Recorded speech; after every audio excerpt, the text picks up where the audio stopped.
Friends எல்லோரும் எப்படி இருக்கீங்க? இன்றைக்கி வந்து ஒரு ரேண்டம் டேயோட விலாக் தான். காலையில் வந்து 9 to 10 வந்து ஸ்கூலுக்கு வர சொல்லியிருந்தாங்க. பாப்பா வந்து செகண்ட்லேருந்து தேர்டு வந்து ப்ரொமோட் ஆகிட்டாங்க. ஸோ ரேங்க் கார்டு வாங்குறதுக்காக தான் போயிருந்தோம். நான் எதிர்பார்த்த மாதிரியே தான் ரிசல்ட் வந்திருந்தது. தமிழ் அண்ட் மேக்ஸில் மட்டும் 91 எடுத்திருந்தாங்க. அதில் மார்க்ஸ் டவுன் ஆகிருந்தது. எனக்கு ஏற்கனவே நான் கெஸ் பண்ணியிருந்தேன். ஏன்னா வந்து அந்த டைம் எக்ஸாம்ஸ்க்கு வந்து சொல்லி கொடுக்குறப்பயே நிறைய வந்து வீட்டில் சேட்டை பண்ணிக்கிட்டு லீவ் விட்டுட்டு இருந்தாங்க. அந்த டைம் என்னோடய பர்த்டே வந்திருந்தது, வெட்டிங் டேவா. ஸோ வெளியில் அவுட்டிங் போயிட்டு வந்து படிக்கிறதுக்கெலாம் அடம் பண்ணிக்கிட்டு அப்படி இருந்தாங்க. அதனால் இந்த 2 சப்ஜெக்ட்டும் கண்டிப்பாக மார்க் டவுன் ஆகும்னு நினச்சேன். அதே மாதிரி தான் இருந்தது. பர்த்டே விலாகில் வந்து பார்த்துருந்தீங்க, மல்லிப்பட்டினம் போயிருந்தப்போ அங்கேருந்து கருவாடு வாங்கிட்டு வந்திருந்தேன்னா அதெல்லாம் ஃபுல்லாக இப்போ க்ளீன் பண்ணி எடுத்துட்டேன். 2 நாள் பிரித்து பாதியாக ஒன் ஹவர் அந்த மாதிரி தான் க்ளீன் பண்ணியிருந்தேன். இன்றைக்கி அதை வந்து சின்னதாக இருக்கிறலாம் ஒரு தனியாக ஒரு பிளேட்டில் கொஞ்சம் பெருசாக இருக்கிறது, அதை விட கொஞ்சம் பெருசாக இல்லாமல் செப்பரேட் பண்ணி பிரித்து எடுத்து அதை வந்து ட்ரை பண்ணுறதுக்கு வச்சுருந்தேன். இன்றைக்கி அந்த கருவாடு பார்த்ததுமே எனக்கு ரொம்ப டெம்ட் ஆகிட்டே இருந்தது. சரி இன்றைக்கி செஞ்சிடலாம் அப்படின்னு சொல்லிட்டு கொஞ்சம் கருவாடு தொக்கு, அப்புறம் பாப்பாவுக்காக வந்து பார்த்திங்கன்னா கோவக்காய் பொரியல், அதுதான் இன்றைக்கி லஞ்சுக்கு வந்து ரெடி பண்ணிக்க போகிறேன். சிம்பிளாக வந்து எனக்கு பிடிச்ச மாதிரி தான் அந்த கருவாடு தொக்கு வந்து நான் செய்கிறேன். ஒரு 7-8 பல் வந்து பூண்டு எடுத்து அதை தோல் உரிச்சிட்டு பொடியாக நறுக்கிக்கிறேன். அப்புறம் ஒரு வெங்காயம், ஒரு தக்காளி அந்த மாதிரி அதையும் பொடியாக நறுக்கி எடுத்து வச்சுக்கிறேன். இது மட்டும்தான். இது கூட மசாலாவுக்கு வந்து தனி மிளகாய் தூளும் மஞ்சள் தூளும் வந்து ஆட் பண்ணுவேன். வேணும் அப்படின்னா சில நேரம் வந்து குழம்பு மிளகாய் தூளும் ஆட் பண்ணுவேன். நான் அன்றைக்கி செஞ்சுருந்தப்போ குழம்பு மிளகாய் தூளும் வந்து ஆட் பண்ணியிருந்தேன். எண்ணெயிலே தான் அப்படியே வதக்க போகிறோம், தண்ணி எதுவுமே ஆட் பண்ணாமல்.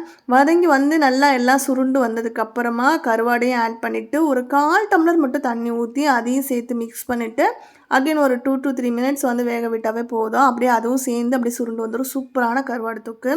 சிம்பிளாக எனக்கு அது பிடிக்கும். அதை அப்படியே சாதத்தில் போட்டு சாப்பிட்டுக்க போகிறேன். பாப்பாவுக்கு வந்து கருவாடு தொக்கில் வந்து கருவாடு சாப்பிட மாட்டாங்க, தொக்கு லைக் பண்ணுவாங்க. அது கூட அப்படியே அவளுக்கு சைடிஷ்க்கு வந்து கோவக்காய் பொரியலும் வந்து ரெடி பண்ணிட போகிறேன். கோவக்காய் வந்து நல்லா நீல வாக்கில் அரிஞ்சிட்டு தண்ணி எதுவுமே சேர்க்காம எண்ணெயில் தான் வந்து வதக்கி எடுக்க போகிறேன். இதில் வந்து பார்த்திங்கன்னா தேவையான அளவுக்கு உப்பு மட்டும் போட்டு மூடி வச்சு வேக விட்டுருந்தேன். வெந்து வந்ததுக்கப்புறமா மஞ்சள் தூளும் குழம்பு மிளகாய் தூளும் ஆட் பண்ணியிருந்தேன். அப்படியே நல்லா ஹை ஃப்ளேமில் வச்சு லாஸ்ட்டு வெந்து வந்து இறக்க போகிற ஸ்டேஜில் ஹை ஃப்ளேமில் வச்சு ஒரு 2 வாட்டி இப்படி பரட்டி விட்டோன்னா அப்படியே நல்லா செவந்து வரும். அந்த மாதிரி நம்ம ரெடி பண்ணி கொடுத்தோன்னா பாப்பாவுக்கு வந்து பிடிக்கும்.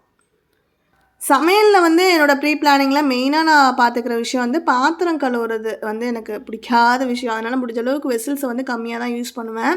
செய்கிற சமையலே ரொம்ப கம்மி. அதில் நிறைய வெசில்ஸ் யூஸ் பண்ணோன்னா அதை வாஷ் பண்ணுறதும் வந்து நம்மளுக்கு வேலை தானே. அதனால் முடிஞ்ச அளவுக்கு சிம்பிளாக வச்சுக்கிற மாதிரி ஒரே பாத்திரத்தில் இப்போ கோவக்காய் பொரியல் செஞ்சால் அதை வேறெல்லாம் மாற்றிட்டு அதே இதில் கருவாடு தூக்கு. ஸோ அதை அப்படியே சர்விங்க்கு அந்த பாத்திரத்தோடய எடுத்துக்க போகிறேன். அவ்வளோதான். இது வெந்துட்டு இருக்க கேப்பில் ஒரு சைடு வந்து சாதமும் வச்சு அதுவும் வந்து வடித்தாச்சு. ஸோ எங்களோட லஞ்ச் வேலை முடிஞ்சுது. ஒரு சைடு வந்து சமைச்சிட்டு இருக்கப்போ இன்னொரு சைடு வந்து கடந்த கொஞ்சோண்டு வெசில்ஸ் ஆகுது. அப்படியே கொஞ்சம் கவுண்டர் டாப்பை தொடச்சி விடுறது, அந்த வேலையும் முடிச்சுட்டு கிச்சனை க்ளீன் பண்ணிவிட்டு கையோட வெளியில் வந்துடுறேன். ஒரு 1/2 hour வேலை தான் இன்றைக்கி. ரொம்ப நாளைக்கு அப்புறமா நானும் பாப்பாவும் சேர்ந்து தனியாக எங்களோட லஞ்ச் டைம் வந்து ஸ்பெண்ட் பண்ணுறோம்.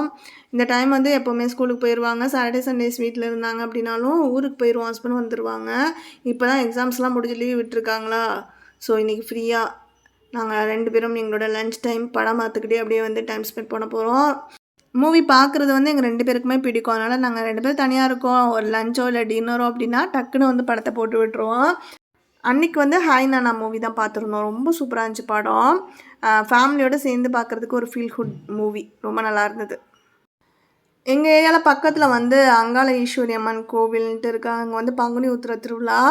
ஸோ திருவிழாவுக்கு வந்து பார்த்திங்கன்னா ராட்டிலனா 10 நாள் ஜேன்னு காப்பு கட்டினதுலேருந்து நல்லாயிருக்கும்.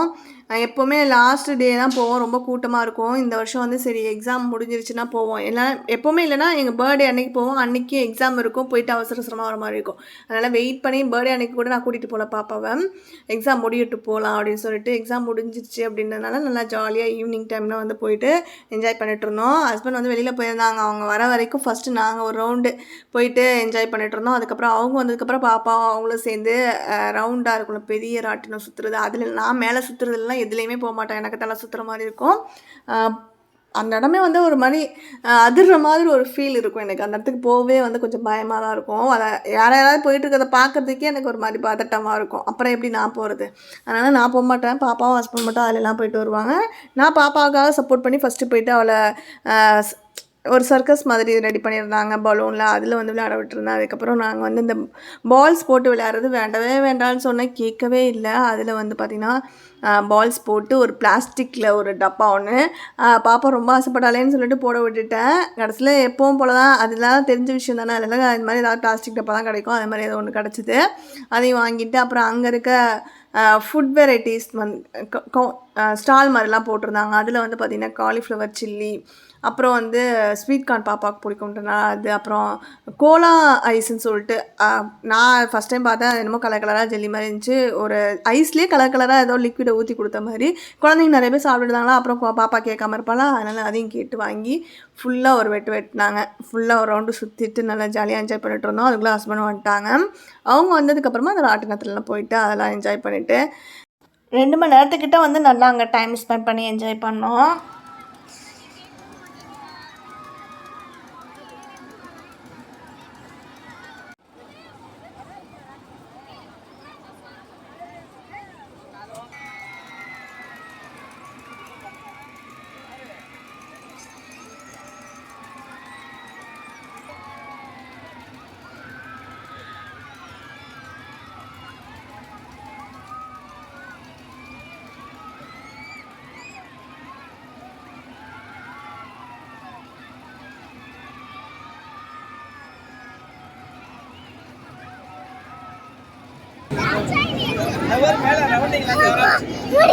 இடையில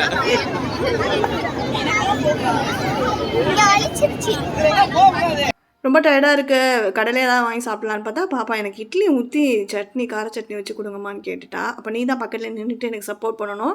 நான் வெங்காயத்தை கடையெல்லாம் கட் பண்ணுவேன், எல்லாத்தையும் வேஸ்டேஜ்லாம் எடுத்து வைக்கிறது, க்ளீன் பண்ணுறது, அந்த வேலையெல்லாம் நீ தான் பார்க்கணுன்னு அதான் க்ளீன் பண்ணிகிட்ருக்காங்க. இந்த சட்னிக்கு வந்து எண்ணெயிலே வந்து பார்த்திங்கன்னா உளுந்து, பூண்டு, பட்டை மிளகாய், வெங்காயம், கருவேப்பிலை, புதினா, அப்புறம் தக்காளி, கடைசியாக ஒரு சின்ன துண்டு புளி அதை ஆட் பண்ணி வதக்கிட்டு அதுக்கப்புறம் ஆற வச்சுட்டு அரைச்சிட்டு தாளிச்சிட்டோன்னா சூப்பரான கார சட்னி ரெடி. இட்லி தோசைக்கு வந்து சூப்பரான காம்பினேஷன்.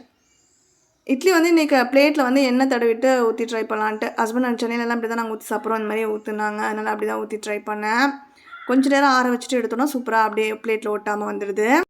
திருவிழான்ட்டு நைட்டில் வந்து பார்த்திங்கன்னா கரை எடுத்துகிட்டு சாமியெல்லாம் வரலாம். அந்த டைமில் வந்து பார்த்திங்கன்னா எந்த ஏரியாவில் வந்து போகுதோ அங்கெல்லாம் வெடி நல்லா. இப்போ எங்களுக்கு அப்படியே ஆப்போசிட்டில் இருக்க ஏரியா சைடு வந்து போயிட்டுருக்கு. அதனால் அந்த தெரு முனையில் வந்து மெயின் ரோட்டில் வந்து வெடிக்கிறாங்க. எங்கள் வீட்டிலேருந்து பார்க்குறப்பே அவ்வளோ சூப்பராக தெரிஞ்சுது. அதை வந்து பார்த்து ரசிச்சுட்டு இருந்தோம் நானும் பாப்பாவும். நைட்டு வந்து 11 மணி. இப்போ 11 மணிக்கு இவ்வளோ வெடி வெடிச்சிட்டு கோலாகலமாக இருக்குது இந்த ஏரியாவே. அமேசான் வந்து ரீசெண்டாக பாப்பாவுக்கு வந்து ஒரு 4 ட்ரெஸ் வந்து எடுத்திருந்தேன். அது வந்து நான் ஒரு சில ரீல்ஸ்லலாம் வந்து போட்டுட்டு பாப்பா டான்ஸ் ஆடினாங்க. அதுக்கு வந்து லிங்க் கேட்டிருந்தீங்க. அந்த 4 ட்ரெஸ்ஸோட ஒரு ஓவர் லுக் மாதிரி நான் இப்போ அட்டாச் பண்ணியிருக்கேன். இந்த 4 ட்ரெஸ்ஸோட லிங்க்கும் நான் டிஸ்கிரிப்ஷனில் கொடுக்குறேன், வேணுங்கிறவங்க யூஸ் பண்ணிக்கோங்க. ட்ரெஸ்ஸஸோட மெட்டீரியல் குவாலிட்டி எல்லாமே நல்லா இருந்தது. ஃபஸ்ட்டு காட்டின 3 ட்ரெஸ்ஸும் வந்து பார்த்திங்கன்னா நல்லா அஃபோர்டபுள் தான். க்ரீப் மெட்டீரியலில் எப்போவுமே ட்ரெஸ்ஸஸ் வந்து பார்த்திங்கன்னா ப்ரைஸ் கம்மியாக தான் இருக்கும். ஆனால் இந்த ஒரு ட்ரெஸ், இந்த எல்லோ கலர் ட்ரெஸ் மட்டும் வந்து பார்த்திங்கன்னா எனக்கு என்னமோ கொஞ்சம் காஸ்ட்லியாக இருக்க மாதிரி இருந்துச்சு. மற்றது எல்லாமே நல்லா ஒரு அஃபோர்டபுள் ப்ரைஸ்க்கு ஒர்த்தியான ட்ரெஸ் தான். அதனால் லிங்க்கை நீங்கள் கிளிக் பண்ணி ப்ராடக்ட்ஸோட டீட்டெயில்ஸ்லாம் செக் பண்ணிக்கோங்க. அவ்வளோதான், இதோட இந்த வீடியோ வந்து எண்ட் ஆகுது. நெக்ஸ்ட் வீடியோவில் பார்க்கலாம். Bye, take care friends.